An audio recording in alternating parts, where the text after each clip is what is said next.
Dalawang most wanted person nang nadakip ng San Jose Municipal Police Intelligence Unit sa magkasunod na operasyon nito sa San Jose Occidental, Mindoro sa panayam kay Police Lieutenant Colonel Michael Donald C. Carnoso, hepe ng San Jose Municipal Police Station, na nakatanggap siya ng isang tip mula sa isang concerned citizen hinggil sa naturang mga wanted person na agad-aniya niyang inatasan ng kanyang mga tauhan na manbanan ng kilos ng dalawa dahil sa lumutang ito sa kanilang area of concern.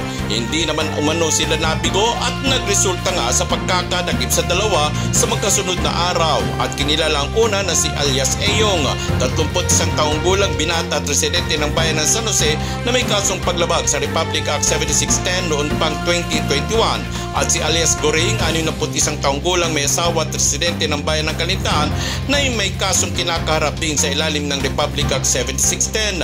Ayon kay Lieutenant Colonel Carnoso na sa kasalukuyan ay nasa kanilang police custodial facilities ang dalawa habang iniihanda mga kaukulang dokumento para iharap na mga ito sa korte. Ito ang balita. Mararo po at your service. Mararo at your service. Express News.